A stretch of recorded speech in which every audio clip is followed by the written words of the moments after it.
pega depois aí o andamento da aula. Então vamos lá, galera. Vocês estão vendo minha tela aí, por favor? Vocês estão enxergando aí? Tá, né? Tá transmitindo legal aí?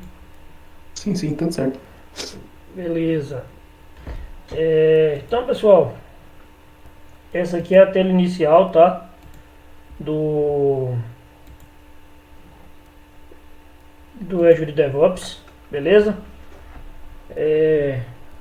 Então essa aqui é a nossa tela inicial dele. O caminho dele, tá, pessoal? É esse aqui, ó. Que vocês vão utilizar, tá? HTTPS. Então vocês vão por dev.azure.com. Ele vai direcionar vocês aí para a tela de login, tá? Caso vocês não tenham aí o que a gente chama de organização, tá? Ele vai pedir para vocês criarem uma, mas é um passo a passo tranquilo. Lembrando que o Azure DevOps ele é de graça, tá, pessoal? Vocês não pagam por ele, ele não tem custo e ele faz parte do ecossistema Azure, tá? Então aqui é a tela inicial dele, tá? Do lado esquerdo aqui a gente tem o que a gente chama de organizações, tá? Então são onde você vai montar aqui seus recursos, tá? E dentro deles a gente vai ter essa tela aqui que vai estar com o nome da organização que você criou, tá? Aqui você vai ter seus work items, que esse depois você pode criar, que não existe nenhum. E aqui são os pull requests, que eu vou falar um pouquinho mais sobre isso aqui, no que a gente vai falar um pouquinho de Git, tá? Mas só para vocês entenderem que aqui, como eu disse aquele dia, ele também exerce a função de Git também, tá? Então aqui dentro do Azure DevOps a gente tem a pesquisa, né? A gente tem aqui seus trabalhos, a gente tem aqui o Marketplace, a parte de dúvidas. Aqui você tem as definições do seu usuário, tá? Então você tem um profile, a hora de localização que você está utilizando, as permissões que seu usuário tem, né? Notificações, aqui você tem o tema, o uso, acessos de tokens pessoais e as SSHs aqui que normalmente são utilizadas por empresas que utilizam ele como Git corporativo, tá? Aqui a gente tem outras licenças, né? Então aqui o geralzão, não vou abrir aqui porque tem alguns, como eu disse, eu tenho alguns meios de acessos de empresas que eu utilizo, de clientes aqui, então não vou abrir. Aqui você pode ter seus projetos, que você cria N projetos se você quiser, tá? E aí entrando dentro das organizações, pessoal, a gente vai vir para essa primeira tela. Então aqui, ele hoje é uma organização privada, eu posso convidar N pessoas que eu quiser. A partir da hora que eu fizer um invite aqui, eu posso mandar para colegas e aí vai aparecer aqui os membros da minha organização, tá? Aqui eu tenho os status do projeto e aqui eu tenho uma tela de boas-vindas, tá? Então é onde a gente chama a tela de overview, tá?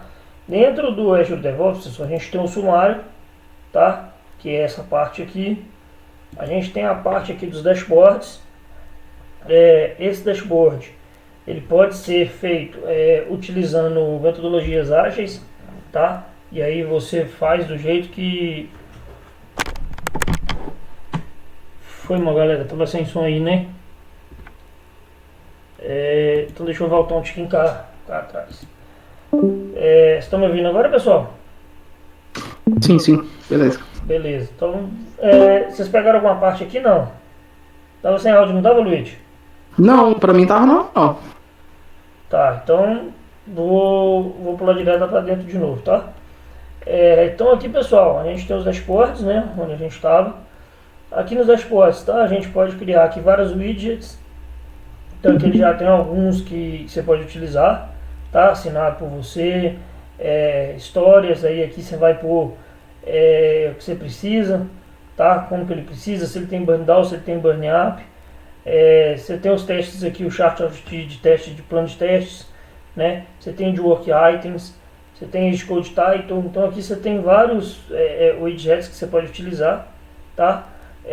Para montar seu dashboard ali, ficar legalzinho. Se não tiver aqui, você pode vir aqui na extensão, na galeria de extensão aqui e instalar outros, tá, pessoal? Não é difícil, é simplesmente aqui a gente tem requerimento de qualidade. A gente tem os releases de pipeline, a gente tem aqui os sprints de burn down, se deu certo, se não deu o sprint. a capacidade da sprint para quem utiliza aí metodologias ágeis, né? Você tem o overview, aqui você pode separar por membro, tá? O time, então assim, tem vários resultados, tem várias coisas aqui que você pode jogar ali dentro, tá? E criando aqui os seus widgets do jeito que você quiser, tá? Do tamanho que você quiser, onde você quiser. Então ele vai ficando aqui, ó, tá? Então aqui eu estou criando meus widgets aqui, tá? E tá. Aqui eu estou criando, tá? Olha, eu posso pôr um burn down aqui, posso pôr um burn up aqui, ele vai aqui criando para mim os meus dashboards, tá? Então, você pode criar do jeito que você quiser, do jeito que você achar melhor. Isso aqui fica a critério de cada um.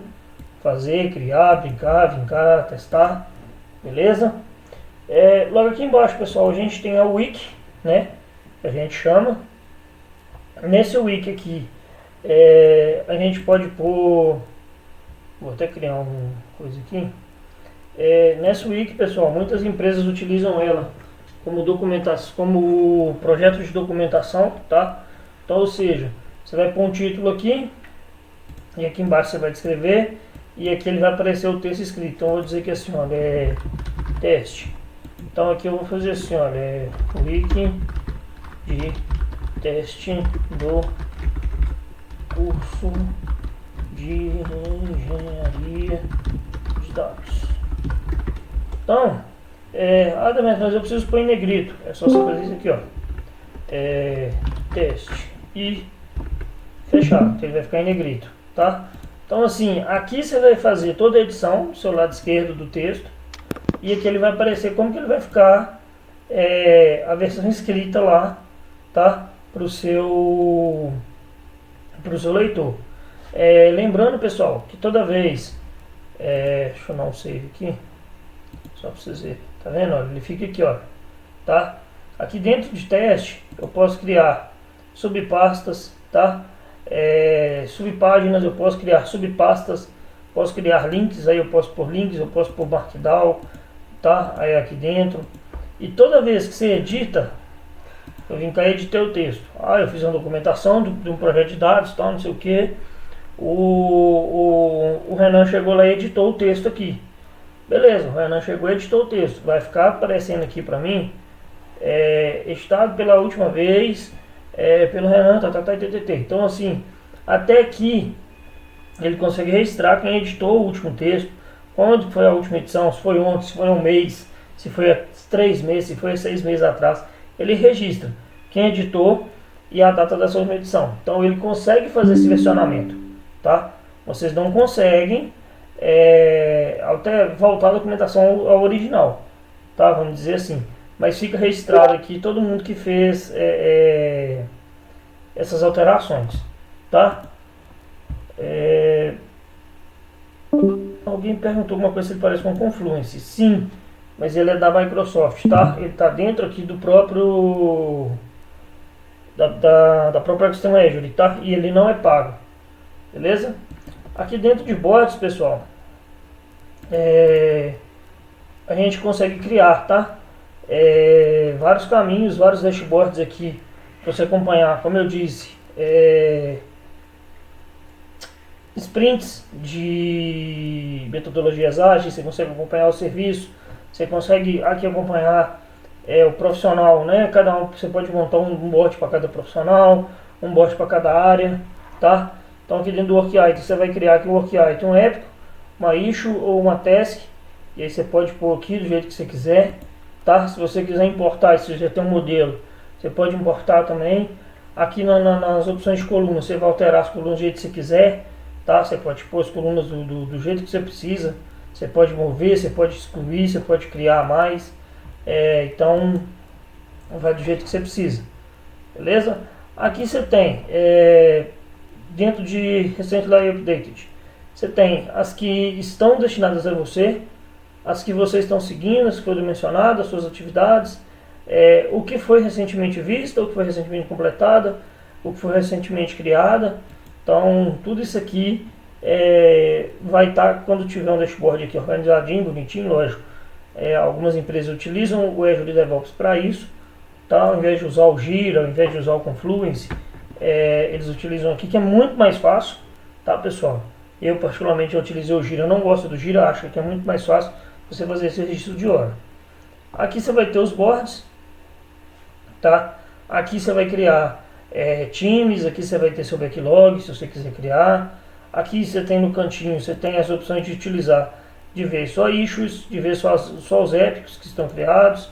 Então aqui ele tem o to do, do e o done. Você pode criar mais colunas aqui, tá? Você pode vir na parte de analytics aqui e ver o que foi reportado, ver o que tem de erro, ver o que está atrasado, o que não está. Vai de você querer, vai da forma que você vai configurar esse Azure DevOps, tá? Aqui dentro a gente tem os backlogs, tá? Que são aqueles trabalhos que têm que ser feitos. Então aqui você consegue ter a planning, planejar tudo, sprint 1, sprint 2, montar as sprints. Aqui você consegue montar seus work items, tá? Também você consegue otimizar aqui do jeito que você precisar, beleza? Então aqui você pode criar uma query, aqui você pode criar um e-mail, tá? Aqui você pode adicionar colunas, adicionar as colunas de how up, como que está o progresso do OKR, que está task, tá? Você consegue configurar tudo isso aqui direitinho. Normalmente, pessoal, quem configura esses boards são o pessoal de Scrum, o pessoal de Kanban, essa galera mais negócio, tá? E menos a gente. Aqui vocês têm os sprints, né? Então aqui dentro você consegue ver qual sprint que você tá, né? Ela fica em current. Você pode criar outras sprints aqui, né? Aqui você consegue ter todos os usuários. Então você pode pôr todos, você pode pôr só você pode pôr os que não estão assinados. Você pode ver aqui o time todo, tá? Isso varia. Aqui você vai ter o backlog, você pode montar ele aqui, criar o work items aqui, tá? Como eu disse. Aqui você tem a capacidade do time, ou seja, quantas pessoas você tem no time, se as pessoas trabalham 8 horas por dia, quantos dias você tem disponível para as pessoas utilizarem, tá? E aqui você tem a parte de analytics, que você vai ver o burn down aqui, o burn up aqui, se estão entregando acima da média da sprint, se há menos e tal, tá? Então consegue validar tudo isso aqui dentro do coisa. Aqui dentro você tem as queries, tá? Você pode criar queries de SQL aqui dentro, para montar dashboards, deixar associado, algumas coisas que vocês precisam, tá? Você pode escolher aqui o chart que você quer utilizar, tá? E isso vai, como diria, vai do seu gerente de projeto, do seu gestor aí utilizar. Aqui nós temos planos de delivery, ou seja, os planos de entrega. Você pode criar outros planos aqui, né? Quando você vai entregar a primeira versão do seu produto, do seu projeto, né? Quando que você vai entregar ali as próximas etapas. Então tudo isso conta, tá, pessoal? O Arthur, eu acho que eu te respondi já, né? Arthur Paulino, ele mandou no chat geral e era no chat da sala, mas tudo bem. Sim, respondeu. Beleza, cara. Então, aqui você pode criar seus planos, tá?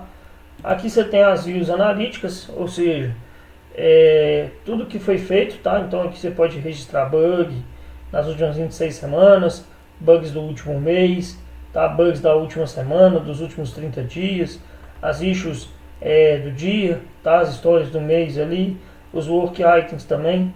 Então aqui você consegue utilizar tudo isso aqui para fazer uma métrica de que vocês fizeram ali nas entregas, tá? Até aqui, pessoal, tranquilo?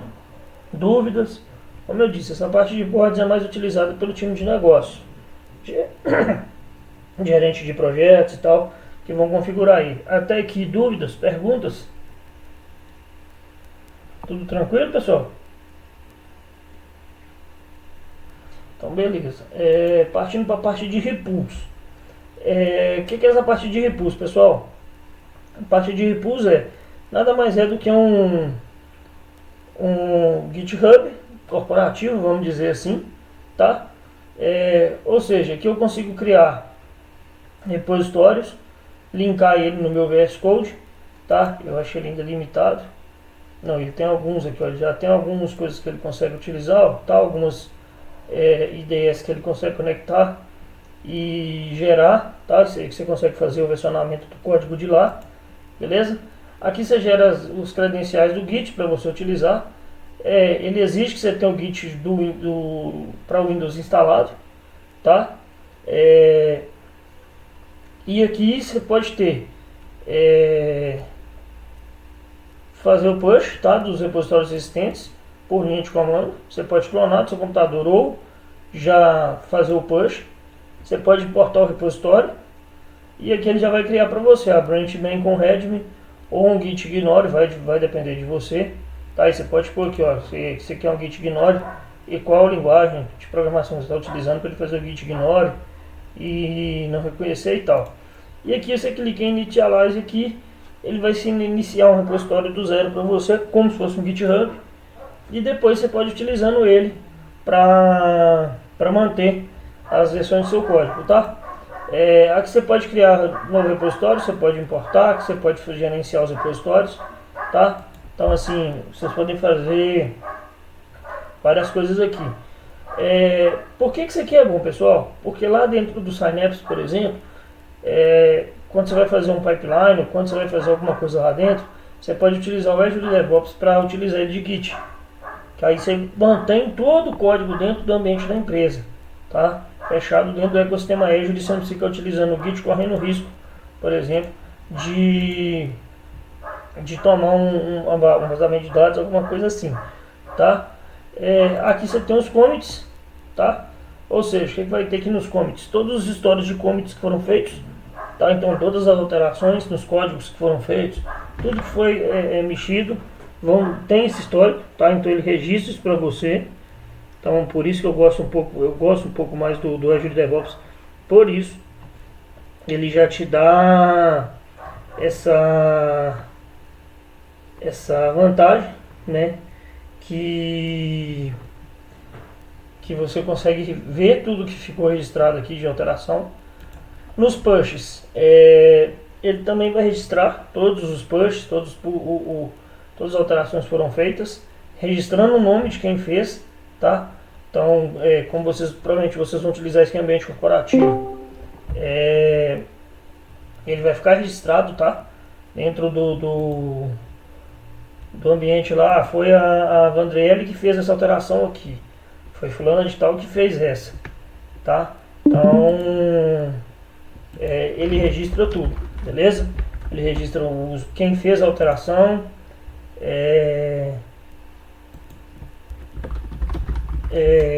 que dia que foi feita, que hora que foi feita, ele registra tudo, belezinha? Então fica tudo isso aí. Nas branches, pessoal, são as branches que a gente cria mesmo, tá? Por exemplo, quando você vai criar lá uma branch no GitHub, né? Deixa eu só. Então aqui também você consegue, tá, pessoal? Deixa eu só responder aqui. Não, André, eu digo em relação à segurança, tá? Dele em relação ao GitHub, principalmente para o ambiente corporativo, tá? Eu consigo gerenciar tudo que está aqui dentro da minha organização só por utilizar o AD da Azure, tá? Então, em relação a tudo que o pessoal consegue controlar aqui dentro é muito melhor, tá? Então, por isso. Então, aqui dentro das branches, vão estar lá, eu estou trabalhando em uma, o Renan está em outra, a Vandriel está em outra, o Luiz está em outra. Então, todas as branches vão estar aqui, olha, vai existir aqui no desenho uma branch principal, que a gente chama de main, que é a criada, e aqui vão existir outros bracinhos, né, que é o símbolozinho do Git, os bracinhos com a branch, o nome das branches que estão sendo utilizadas fora. Tem a minha, tem a da Vandriel, tem a do Luiz, e vão estar aqui especificados, tá? Aqui tem as tags, que são os projetos que vão estar rodando aqui dentro. Então as branches normalmente são tagueadas. Aqui são os pull requests, então fica o histórico de todos os pull requests que foram feitos ou que estão aguardando aprovação, tá? Eles ficam ali, então ficam nessa guia aqui, tá? De pull request. Tá esperando a aprovação. Ele fica aqui, se foi feito, ele fica ali também, mostra quem que aprovou, quando foi a aprovação, todos esses registros. Aqui a gente tem a segurança avançada, né? Que aí é parte mais de envolver redes, envolve mais parte de cibersegurança e alguns outros detalhes, tá? Que quando vocês quiserem criar um repositório para vocês, vocês podem criar e deixar rodando, brincando, sem problema nenhum, beleza? Até aqui, pessoal, parte de repulse. Dúvidas, perguntas que vocês queiram fazer? Eu consigo colocar o GitHub, fazer um push do GitHub por aí? Do Git pra cá você consegue clonar. Tá? Você pode clonar o repositório pra cá. Não tem problema não. Era isso que você queria entender, João? Git não. Oi, César? Só queria entender a integração entre os dois, entre o GitHub, esses repositórios de um conversa com os repositórios do outro. Não. Tudo que foi feito aqui, ele é feito para ser o Git da Azure, tá? O Azure DevOps, ele é feito para ser o Git da Azure. A intenção da Microsoft quando criou foi realmente não precisar utilizar o GitHub fora do ecossistema dela, tá? O Azure DevOps vai funcionar como GitHub, só que é dentro do ecossistema da empresa, entendeu? Ficou claro agora? Vai. Pera aí, pessoal, que eu tô achando que então, pessoal, pode falar, André. Desculpa, Demetrio, eu não percebi que eu abri o áudio, falei com o meu namorado que veio me trazer comida. Não, tranquilo. Aqui, pessoal, a gente tem os pipelines, tá? Então você pode criar pipelines aqui dentro, beleza? Você pode utilizar o Azure Repo, você pode utilizar o YAML do próprio Azure, tá? Você pode utilizar um Bitbucket Cloud, que é da Atlassian, tá? E aqui você pode utilizar o GitHub trazendo o YAML de lá, beleza? Eles não pedem para não fazer, por não sei porquê. Eu sempre criei repositórios direto aqui, tá? Mas eles têm essa vantagem de se conseguir fazer os pipelines aqui, beleza? Selecionando aqui, você vai selecionar o repositório que você quer utilizar, tá? Se tiver aqui, você vai vir configurar aqui. Ele vai te apresentar a configuração e você vai vir aqui em Review, que vai te apresentar os dados. E se tiver tudo correto, você manda criar o pipeline, beleza? Lembrando, pessoal, que aqui em Repulse, eu tenho o meu aqui, ó, tá? Eu posso criar mais 30 repositórios aqui. Eu tenho 10 áreas dentro da empresa, cada área precisa de um repositório independente, para não ficar misturado os dados. Então eu vou vir cá e vou criar um repositório para RH, vou criar um repositório para vendas, vou criar um repositório para operacional, vou criar um repositório para logística, vou criar um escritório para marketing, vou criar um repositório para produção, vou estar um repositório para manutenção, para registro de manutenção dos equipamentos, não sei o que, tá? Então você pode criar aqui repositórios ilimitados, tá? Então aqui dentro do pipeline você vai vir aqui criar, tá? Aqui dentro dos environments você vai criar suas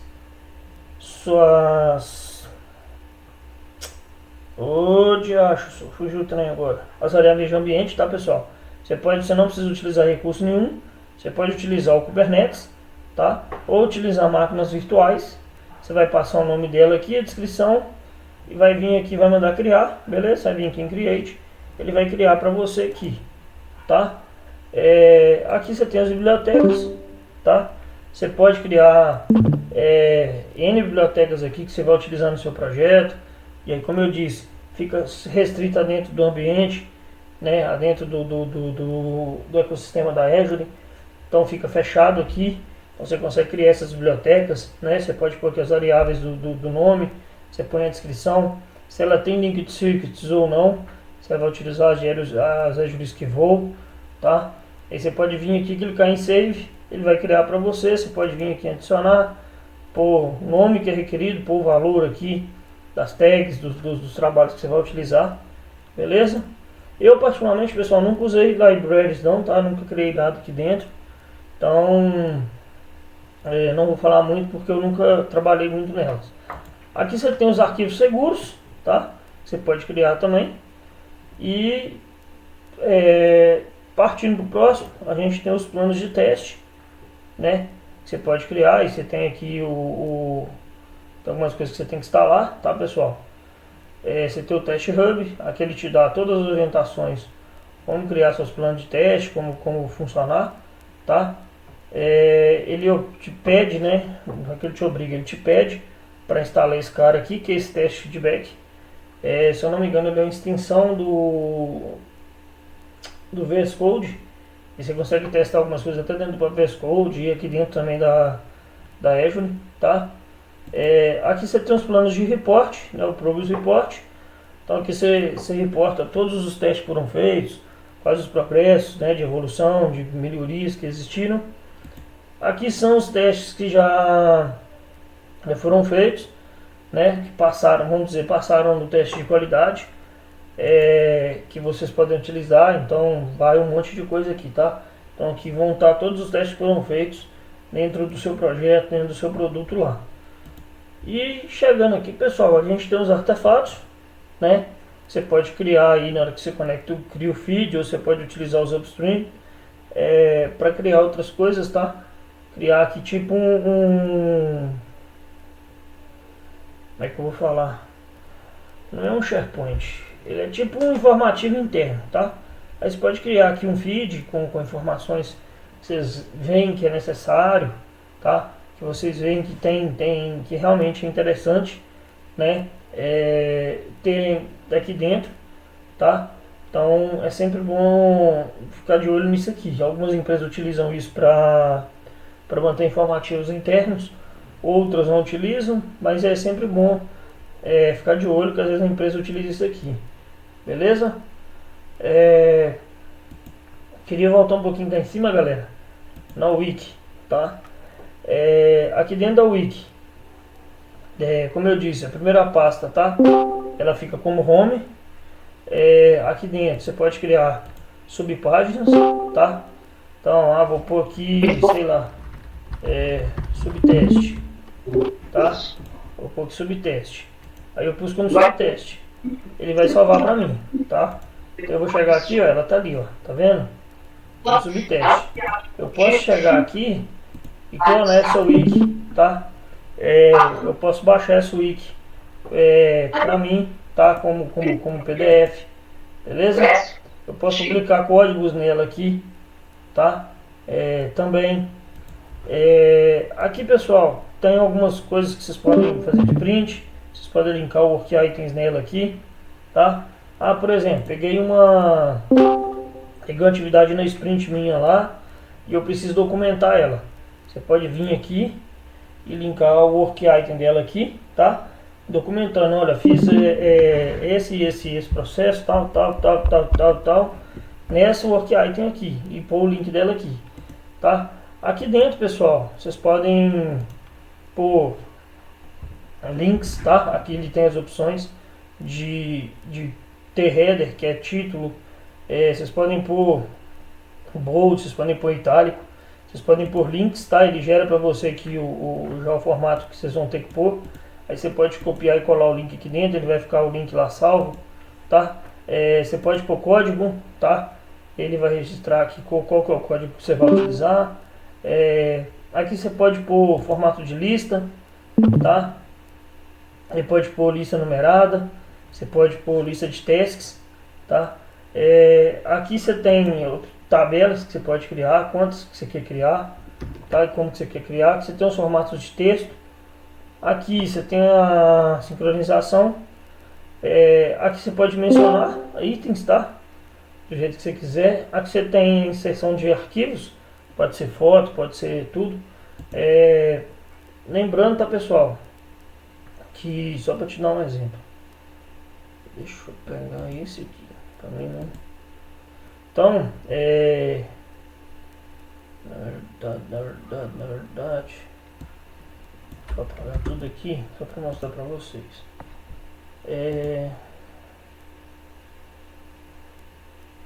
Não. Tá vendo? Ele vai ficar aqui, pessoal, agora como um código, tá? No editor para vocês. Ele vai ficar aqui como um código. Só que na edição final, se eu salvar, vou dar um exemplo. Se eu salvar e fechar, ele vai ficar só imagem para mim. Mas se eu vir aqui editar, ele tem esse código, tá? Então toda a arte que vocês forem inserir aqui, ele vai estar esse código aqui, tá? Mas no documento final, quando você salvar, ele vai estar esse aqui.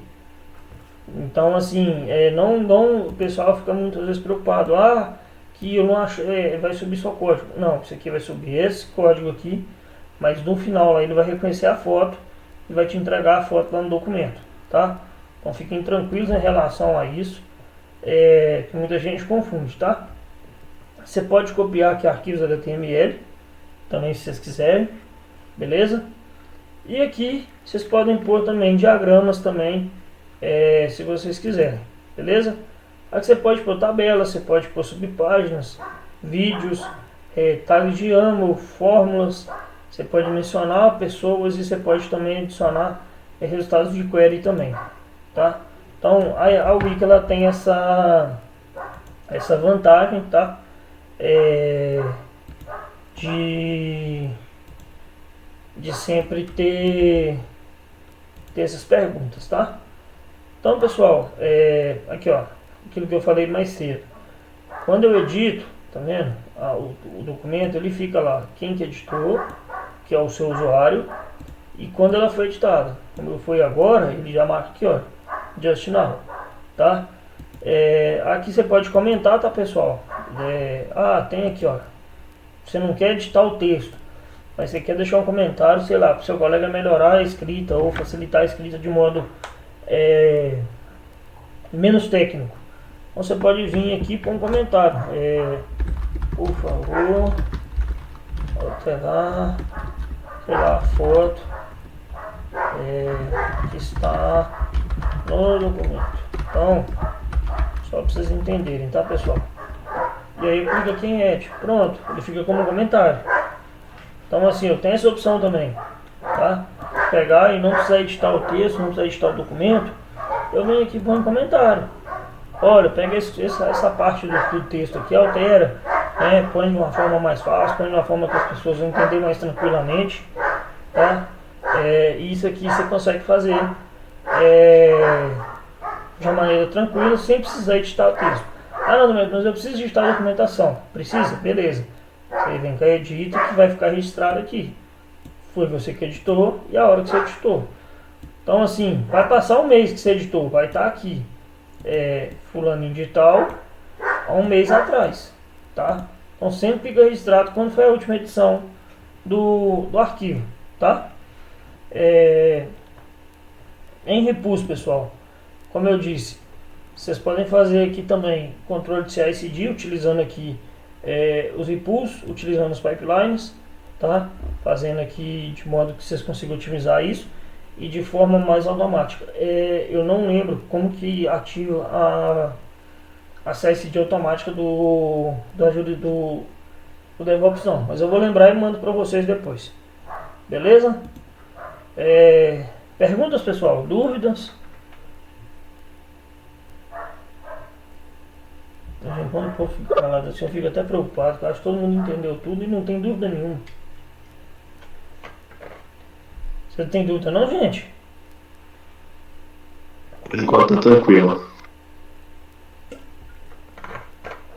Então, vamos lá na Revit. Eu quero mostrar pra vocês um negócio. Muito bom.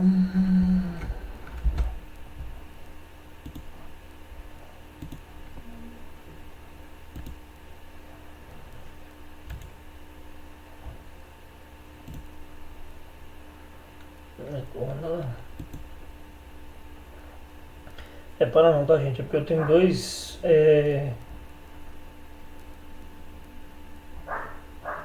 É porque eu tenho dois, na verdade dois Internet Explorer. Um que é o meu pessoal e um que eu uso para trabalho. Pessoal, para quem não estava na última aula e não viu, essa aqui é a tela inicial da Azure, tá? Da plataforma.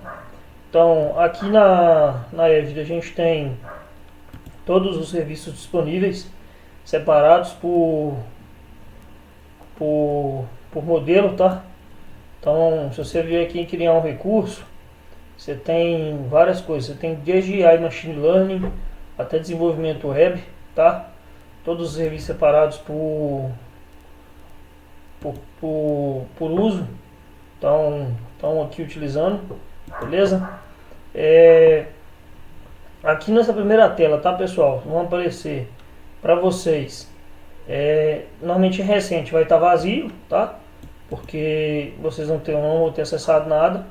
Mas essa parte de cima aqui é padrão, tá?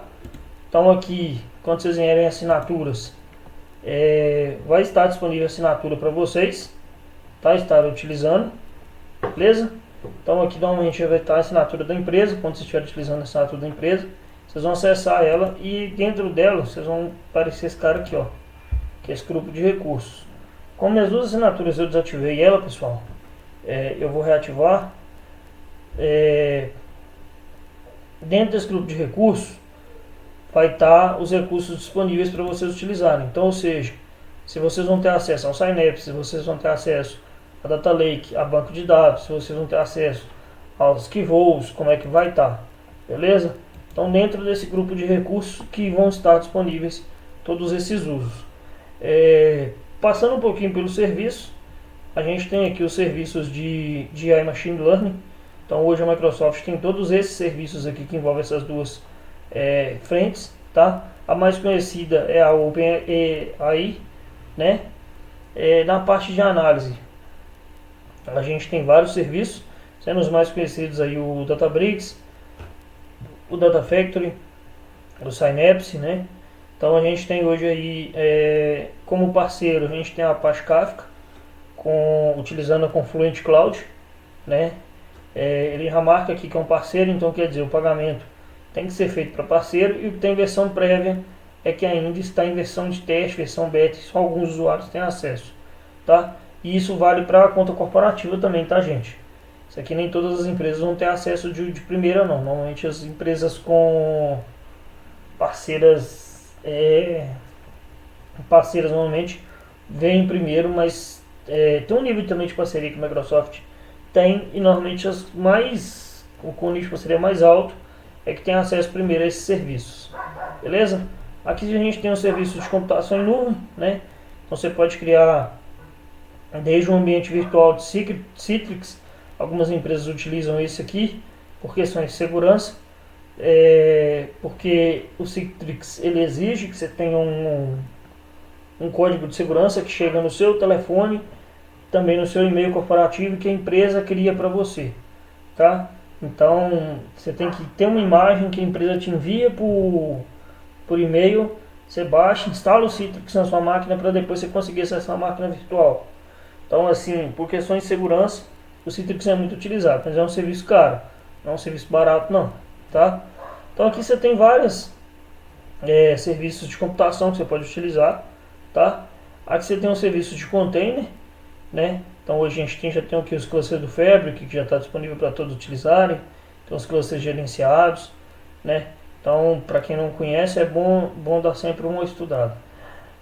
Aqui a gente tem os bancos de dados. Hoje nós temos 21 serviços, já com 2 aí saindo agora para a versão prévia, que é o serviço de Postgres, né? Que é o servidor, que agora sim eles conseguem ter servidores. Antigamente o Postgres não tinha, você tinha que criar um servidor independente para ele, para depois se instanciar o banco.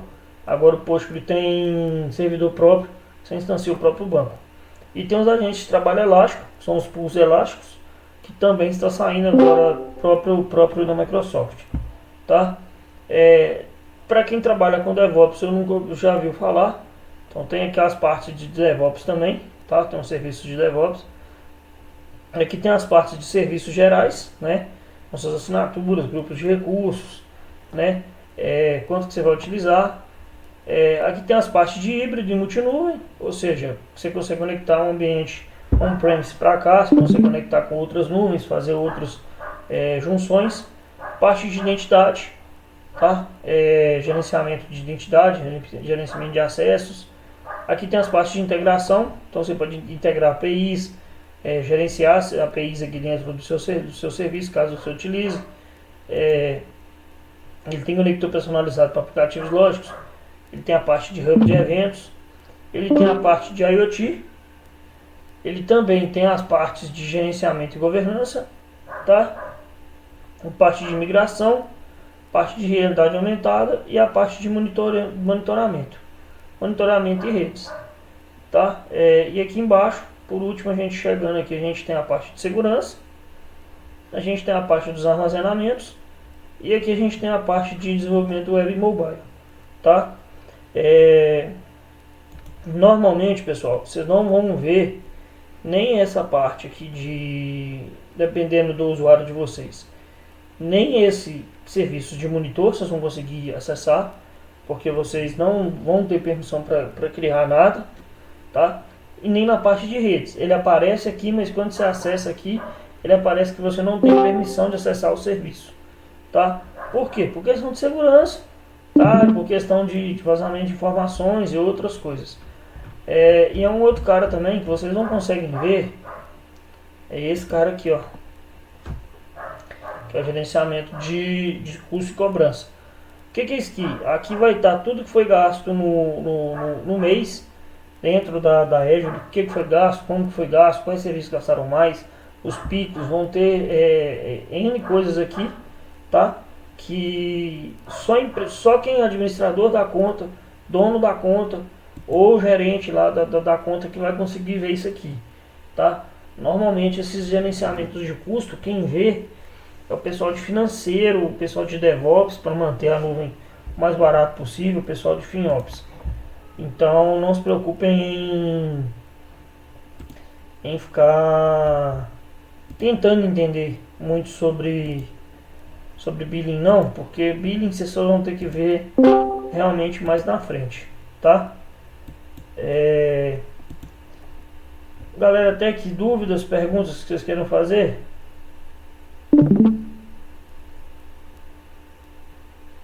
Pessoal, gente, todo mundo caladinho, todo mundo no silêncio. Demetrius, você chegou a utilizar o Citrix alguma vez? Já, e vou falar com você assim que é uma bosta. É uma bosta. Eu prefiro criar uma máquina virtual na Azure e pagar por ela aqui na Azure do que ter ela disponível, do que eu ter o Citrix disponível, tá? Além dele consumir muito mais memória do que uma máquina virtual padrão, ele demora muito para startar, mesmo você tendo SSD, tá? Quando eu cheguei a utilizar, as queixas eram as mesmas também. Aí te perguntei mais pra saber, tipo, porque como eu tenho uma visão mais do lado do usuário, do Citrix. Eu tenho visão de usuário, tá? Mas tenho visão de orquestração também. Em visão de segurança, o Citrix é muito mais seguro do que uma máquina virtual padrão, tá? Mas em questão de usabilidade, ele é muito pior do que uma máquina virtual padrão, porque ele consome memória RAM demais, ele come muita memória RAM. E assim, eu não vejo tanta diferença hoje não, tá? Eu utilizo hoje os serviços da Azure todo no computador próprio, né? Para quem não sabe, eu sou PJ, então eu utilizo o meu equipamento, tudo linkado dentro do ambiente do cliente, tá? Mas assim, é muito ruim, muito ruim. Se você tá com uma aba dessa aberta aqui, igual eu utilizo o Edge, e põe o YouTube aqui para tocar, ou põe o Spotify no computador e abre o Citrix, o computador vira uma verdadeira carroça, tá? Falando como usuário. E não sou o primeiro e nem o último a ouvir essa reclamação não, tá? Pessoal, aqui dentro a gente tem o Azure Monitor, tá? Como eu disse, provavelmente vocês também não vão conseguir ver isso aqui, porque aqui é para monitoramento, como aqui mesmo fala, monitorar seus aplicativos, sua infraestrutura. Então isso aqui envolve questões financeiras, né? Custos e tal, a não ser que vocês sejam já um cargo de gestão, aí provavelmente vocês vão ter acesso a isso aqui. Mas normalmente quem monitora não é gestor, tá pessoal? Como eu disse, normalmente quem monitora isso aqui é DevOps, ou então a galera de FinOps que fica monitorando aqui para ver custo. Entrando em grupo de recursos, pessoal, se você vir aqui criar um grupo de recursos, é tranquilinho de criar, tá? Você vem aqui, pega a assinatura que você vai utilizar, tá? Cria aqui, dá um nome para ele, define a região, tá? Definiu isso aqui, você vem aqui, você pode pôr tags. Essas tags aqui são o nome do projeto e o valor que o projeto pode ter de uso, de custo, tá? Isso aqui, ou pode ser projeto Y, valor 1, só para você saber que é o primeiro projeto. Valor 2, valor 3, valor 1000, vai de você querer criar, tá? Você vem aqui, se tiver tudo certinho aqui nos básicos das marcações, ele vai te dar a opção aqui de avançar, ele vai te dar a opção de você revisar as informações e cria, tá pronto. Você está com um grupo de recursos linkado, tá? Eu prefiro registrar tudo dentro de um grupo de recursos só, porque fica fácil. Eu venho aqui, mato o grupo de recursos, apago tudo e apago todos os serviços que estão dentro dele, tá? Então quando a gente for criar os meios laboratórios mais práticos, eu vou mostrar para vocês aqui, criar o grupo de recursos direitinho, tá?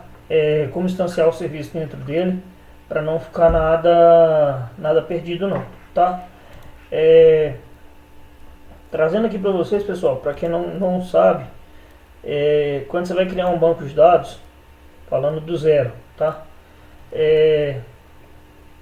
Aqui você vai passar a assinatura, o grupo de recursos que você já tem disponível, tá? O grupo de recursos que você tem disponível, aqui você vai passar o nome do banco, aqui você vai passar o servidor, tá? Tem obrigatoriamente ter um servidor, o seu banco de dados é obrigado a ter um servidor, sem ele você não consegue.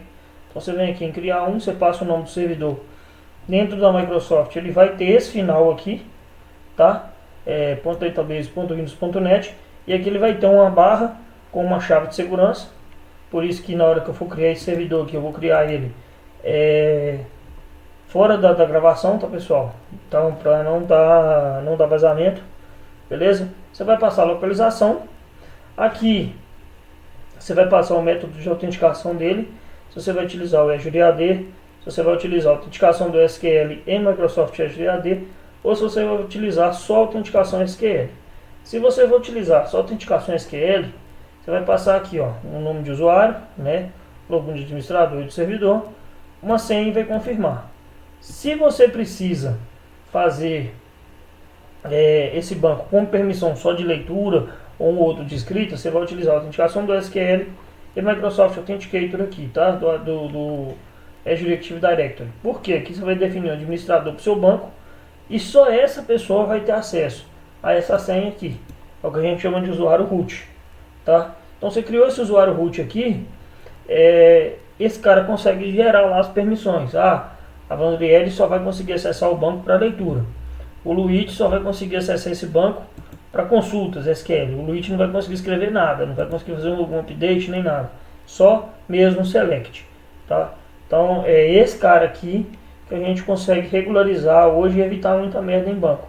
A gente define o administrador e só esse cara que é administrador consegue fazer select, consegue fazer update, consegue fazer inserção de arquivos no banco, tá? Então, a gente voltando aqui para o nosso banco, criei o servidor, eu posso escolher usar ou não para o elástico do SQL, tá? Qual o ambiente de carga de trabalho, se ele é desenvolvimento ou se é produção, tá? Lembrando que isso aqui altera preço, tá pessoal, de desenvolvimento ou produção. Então sempre fiquem de olho na hora de escalonar serviço, beleza? Aqui você pode avançar para redes, tá? Aí aqui ele vai te pedir algumas informações, se vai ter ou não regra de firewall, se você quer trabalhar com rede fechada, e aí você você vai fazer as regras. E aí é o que eu falo muito com os meninos, tá, pessoal? Algumas empresas utilizam sim, e isso atrapalha um pouco. Por quê? Toda vez que você vai acessar um aplicativo da Azure chamado Azure Data Studio, que é para a gente utilizar, você poder utilizar consultas em banco sem precisar ter aquele monte de SGBD e ficar dentro do ecossistema. Primeira vez que você for entrar, ele vai registrar o IP do seu computador, porque o cara vai ter registrado lá na rede. E aí ele gera a regra de firewall e segura o seu computador. Então ele sabe que o seu computador é seguro para utilizar, tá? Mas isso impede também o seguinte: você precisou trocar de computador, sei lá, porque a empresa fez um upgrade nas máquinas e trocou todos os computadores de todo mundo. Aí o cara que orquestra isso aqui, o cara que mexe isso aqui, o cara precisa vir cá e falar assim: pô, eu preciso pegar o novo IP do computador que o Demetrio está utilizando lá e registrar ele aqui na rede para mim poder liberar o acesso dele, porque senão você não consegue. E quando você consegue acessar via AD, é uma bosta, porque tem hora que ele conecta, tem hora que não, tem hora que você está fazendo uma puta de uma consulta e ele simplesmente te desconecta, ele simplesmente fecha sua conexão do nada, tá? Então assim, tem hora que é muito ruim isso, mas algumas empresas realmente utilizam e não tem jeito, tá? Aí é onde a gente põe aqui, ó, adicionar um ponto de sistema privado, tá? Ele vai abrir aqui para você criar. Se você vier aqui em segurança, ele vai te perguntar se você quer habilitar ou não o Microsoft Defender. Aí ele tem um tempo de avaliação gratuita, ou você pode marcar que não, depois se você quiser você pode configurar isso. Ele vai te perguntar a razão, né, que é para criptografar seus dados contra qualquer detecção de violação. Ele vai te perguntar aqui se você quer ter os servidores de identidade gerenciadas, se não, se você quer manter tudo encriptado. E aí isso é o que a gente chama aqui de Transparent Data Encryption, tá? Isso eu não vejo muita razão para ter não, mas algumas empresas utilizam. Aqui nas fontes de dados, quando você for criar o banco, ele é nenhum, ou seja, você vai popular esse banco do zero, você tem um backup de um banco antigo lá que você vai restaurar, ou você pode pegar alguns dados de amostra e utilizar isso para popular o banco, tá? As ordenações, tá? São como esses dados se classificam, se comparam a dados, e depois que você cria, você não pode ser alterado. Então se você precisar alterar, você tem que matar o banco e criar outro, beleza? Aqui nos rótulos também você pode ordenar por nome de projeto, né, ou por área, ou por qualquer outra coisa que você queira taguear, tá? O banco. Aqui você vai vir aqui, se tiver tudo certinho, ele vai te mostrar que está tudo pronto, está tudo organizadinho. Ele vai te autorizar a criar e você pode baixar um modelo para automação, ou seja, você vai pegar essas configurações e vai deixar elas salvas em um arquivo. Se eu não me engano é um arquivo .bk, e esse arquivo, toda vez que você precisar recriar o banco, utilizando essas informações que você subiu aqui, você vem aqui e cria aqui um banco automatizado, tá? Ele te dá essa opção.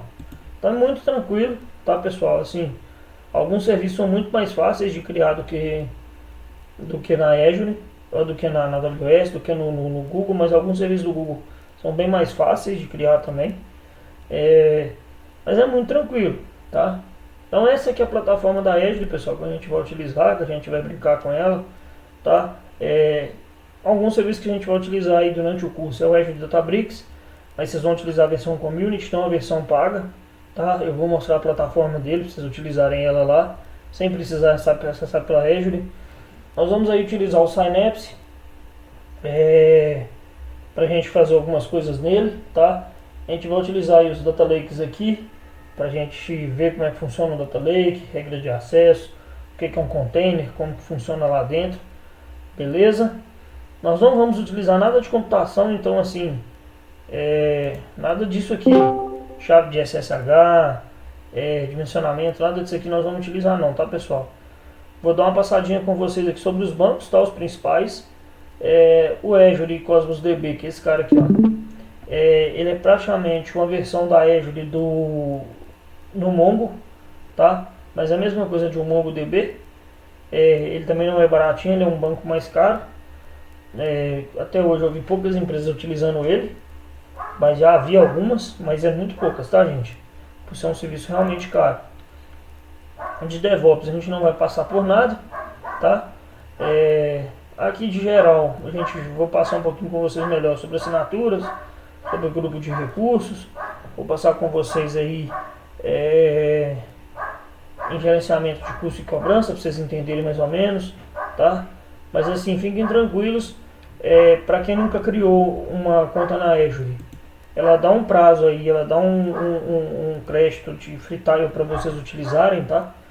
Não se preocupe com o serviço que nós vamos utilizar, todos eles não vão consumir esse tempo, tá? Então podem ficar tranquilos, mas sempre lembrando, tá, pessoal, que toda vez que vocês forem fazer alguma coisa no laboratório, ligar e desligar os serviços. Por que, Demetrios? Porque se você não desliga, o serviço fica consumindo os seus créditos. E a Azure, quando você vai criar a conta nela, ela exige você ter um cartão de crédito. Por quê? Se você extrapola os limites do crédito, ela começa a te cobrar no cartão, tá? Então assim, era mais ou menos isso hoje que eu tinha passado para vocês. Aí eu quero saber, tem dúvidas, pessoal? Perguntas que vocês queiram fazer, mais alguma coisa que vocês tenham ficado em dúvida aí sobre Azure, sobre DevOps? Tem alguma coisa que vocês queiram perguntar?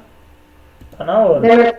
Só uma dica para o pessoal que ainda não testou nenhuma plataforma nuvem, tanto na Azure quanto na AWS, o cartão que vocês utilizarem seja só para isso e bloqueie após criar a conta. Para não aparecer nenhuma surpresinha de $500 depois. Que depois o custo ele vem em cima. Tem dúvidas, pessoal? Perguntas? Vocês queiram fazer? Tá todo mundo entendido, né, da coisa. Então, todo mundo tranquilo, todo mundo sabendo Azure, e vou entender que tá todo mundo tranquilo. Nenhuma dúvida, pessoal? Nenhuma pergunta? Nada?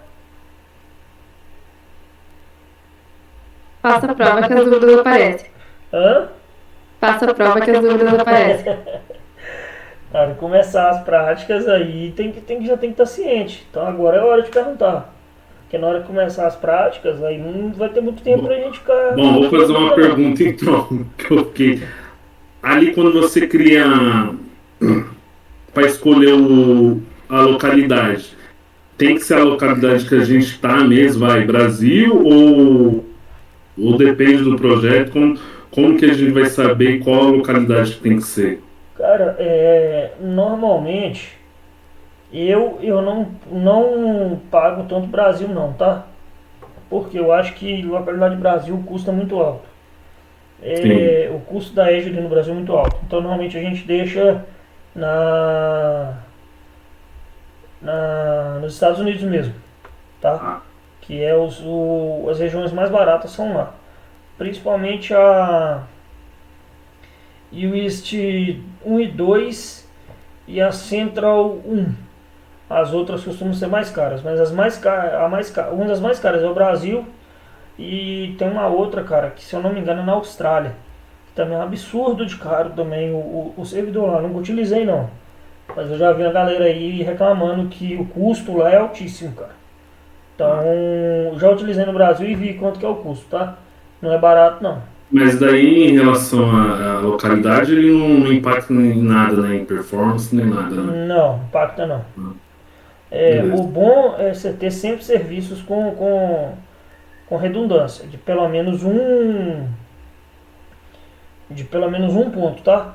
Então, ou seja, se você instanciou um serviço que ele está lá na West 1, por exemplo, você põe lá uma redundância para o seu segundo ponto ser do Brasil, que caso caia lá, o servidor do Brasil mantém o seu serviço rodando, tá? Que aí você mantém redundância eu ponho sempre redundância de um ponto, tá? Tem empresas aí maiores, projetos maiores, que existem aí redundância de projetos de até 4, 5, 6 pontos, que é para o projeto não parar mesmo. Mas até hoje nunca vi aí acontecer de cair 2, 3 pontos de uma vez, não, tá? Pode ser que um fique mais lento, mas assim, de realmente parar 2 ou 3 serviços, parar o mesmo serviço em 2 ou 3 regiões de uma vez só, com redundância, eu pelo menos nunca vi, não. Mas costuma parar? Tipo, Cara, costuma às vezes um servidor precisar entrar em manutenção, e sim. aí os caras sempre recomendam, tá? É recomendação da Microsoft, você sempre ter os serviços em pelo menos 2 pontos, tá? Porque às vezes o Ah, servidor que você utiliza lá vai entrar em manutenção, e aí se você não tem redundância, seu serviço fica fora do ar, tá? beleza. Então assim, por boa prática, é recomendação da própria Microsoft você ter um serviço com redundância de pelo menos 1 ponto, tá? Entendi. Perfeito.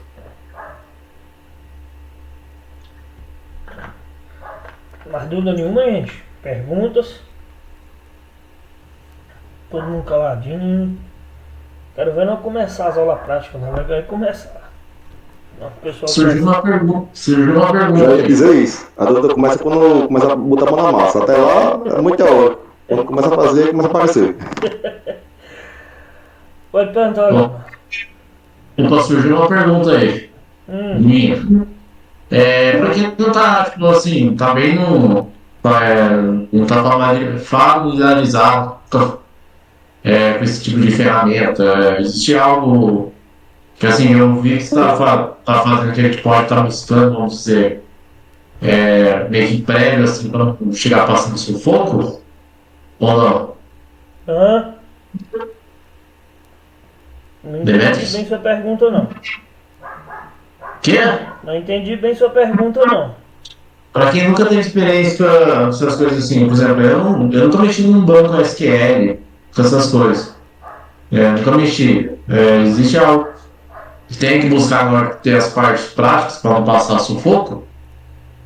Não, vou explicar tudo. Na hora lá eu vou explicar. Ah, tá. Então, beleza. Pensei que tinha que ter um detalhezinho ou outro. Não, você tem que entender de SQL. Mas da configuração dos bancos e tudo eu vou explicar de cá.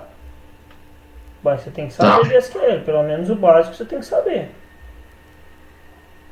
tá bom. Beleza. Obrigado. Né? Mais dúvidas, pessoal? Perguntas?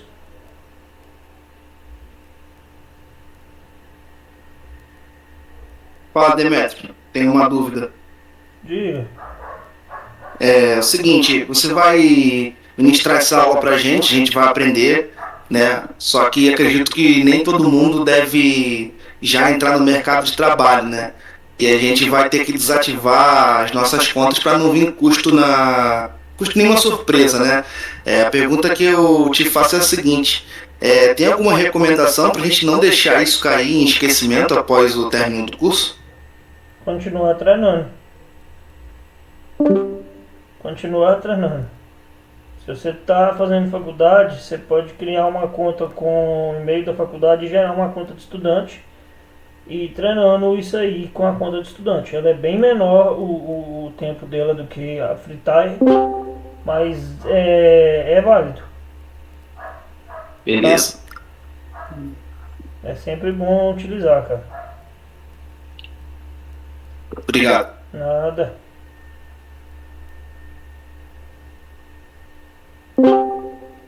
Mais dúvida, gente? Perguntas?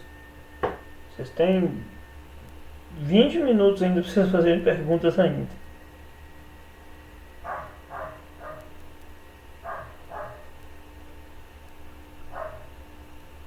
Gente, todo mundo caladinho.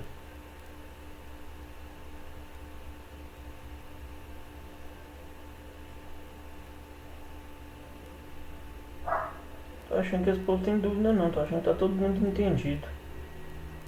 Se eu soltar um questionário agora, acho que todo mundo responde. Não responde? Hein, gente? Pessoal? Aí depende da pergunta. Certo ou errado? Se eu soltar o questionário agora, todo mundo responde já tranquilo. Com consulta para entregar uma semana depois, talvez. Não, entregar daqui a pouco. Daqui 20 minutos, 8h30 dá tempo. 8h30 dá tempo.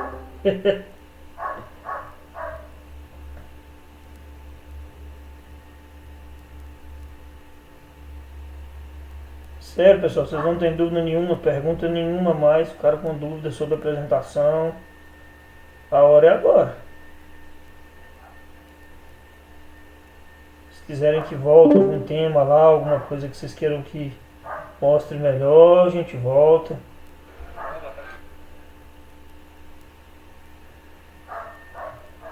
Nada, certeza?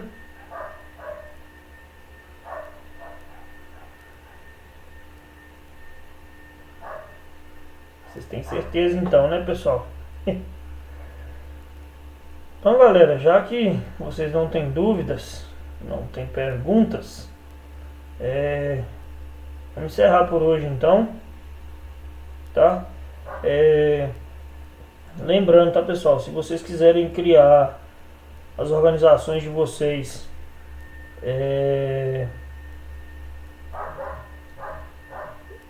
não quiserem já criar de uma vez lá a organização de vocês lá no Azure DevOps,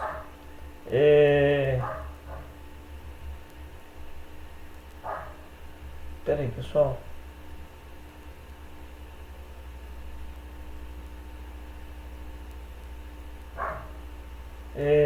Então, pessoal, se vocês quiserem já criar, tá, a organização de vocês, já deixar lá, já quiserem criando lá os primeiros repositórios de vocês, para ir treinando e testando, tá?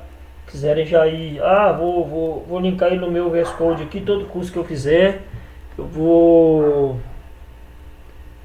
já vou aplicando lá os coisas e tal. Vocês podem ir fazendo, tá? Lembrando que o Azure DevOps não tem custo, tá? Ele é de graça, ele é igual ao GitHub. E é tranquilo, tá, pessoal? Pra vocês fazerem. Aí se vocês quiserem, eu deixo aquela organização que tá lá e vocês fazem um trabalho colaborativo lá dentro dela, tá? Vai de vocês. Aí eu mando um convite para vocês, convidando vocês a fazerem parte dela, e todo mundo utiliza um só, tá? Aí eu vou lançar essa pergunta lá no grupo e aí vocês respondem o que vocês acham melhor. Cada um cria a sua ou a gente mantém uma colaborativa lá só. Já que ela não tem custo, então não vai fazer diferença ser uma minha e todo mundo utilizar, ou cada um ter a sua. Aí vai de vocês. Eu particularmente, tá, pessoal? Se fosse eu, no caso de vocês, criaria uma minha, tá? Por quê? Vou treinar, vou testar, vou ir aplicando o Git nela, vou ir aprendendo como é que funciona. E colaborativo fica ruim. Além que você pode criar seu repositório lá e utilizando ele. Mas lembrando que a partir da hora que você está dentro da organização, todo mundo tem acesso ao que você está fazendo. Então, se você está estudando, você vai lá e lança um código lá de estudo, um projeto seu lá pessoal. Você corre o risco, né, como a gente está dizendo aqui, nós somos alunos de um curso, qualquer um pegar lá e utilizar como se fosse dele, copiar, tá? Fica aí a critério de vocês decidirem. Se vocês querem ter uma que cada um tem a sua, ou se a gente utiliza uma só para todo mundo. Mas aí, como eu disse, corre o risco de fazer um projeto pessoal, tá lá no seu repositório, alguém ir lá e ver e pegar seu projeto e usar como se fosse dele, plagiar. Então, tá? Fica opcional cada um de vocês. Beleza? Galera, eu tô parando a gravar.